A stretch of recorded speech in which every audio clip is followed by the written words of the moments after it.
Hi BBBleaver. So I'm your oracle for today. Right, what I did I just saw obviously the video and the questions. Now I saw it about 15 minutes ago, so I can't verbatim say exactly questions, but I've got them in my mind somewhere. And what I did then was I went to my little library with my eyes shut like this. I was doing it like that. I did a little bit of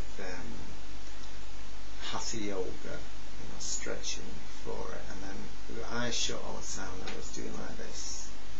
Okay. And then I let my arms just like that and just fall on the first books both hands fell on. That is what, the books that I brought out.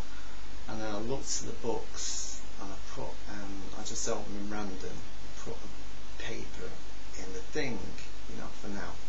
So the first book that is going to be for your first question, which I think is about the oral tradition, is this book that I landed on.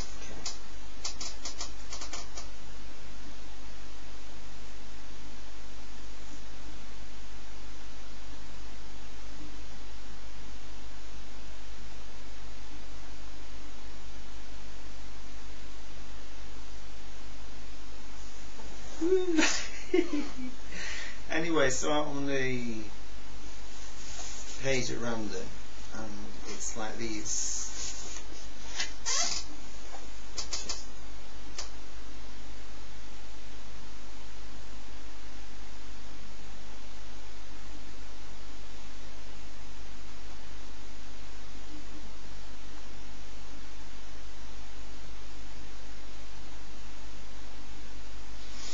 And it says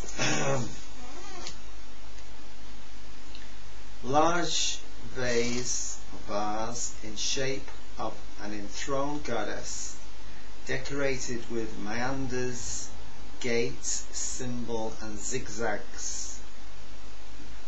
A comb sign featuring 3 dots on top, 6 at bottom, is incised in the upper part. Scissor culture. Kokendom at Hood Mesofazarele, southeastern Hungary, and 6th millennium BC. Okay, so that's the first question. The second question, I landed on this book here.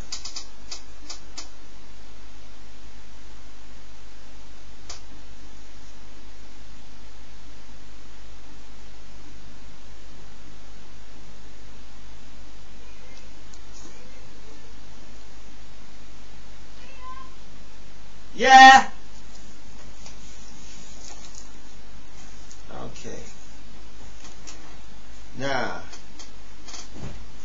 where my eyes have just hit on is that I consumed my hot broth and tea, craving for nourishment and warmth. After a break, I got into myself.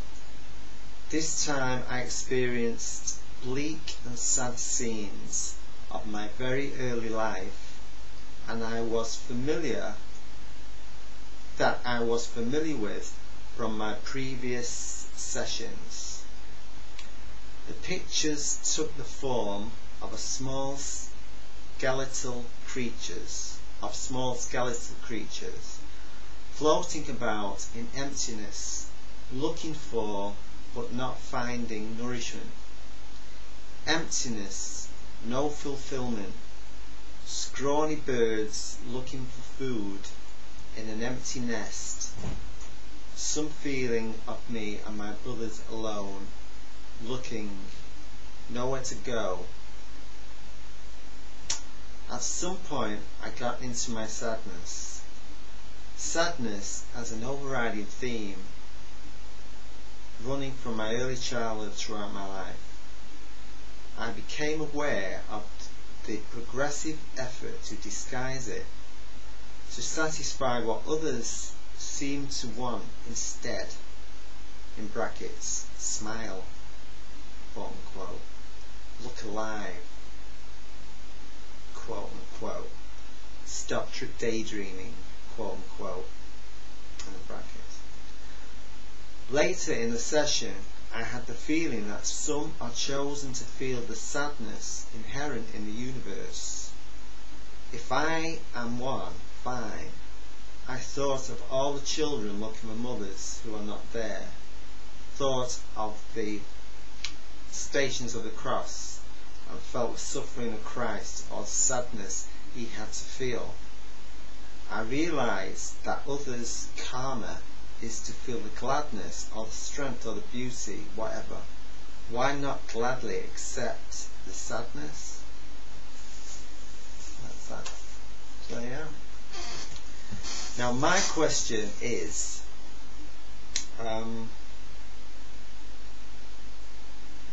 got it.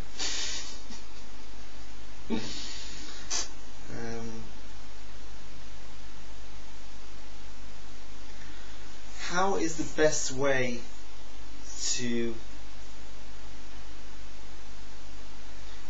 bring back the awareness of the sacredness of an entheogenic medicine, so as to heal the rift between us and the community and the land and the animals?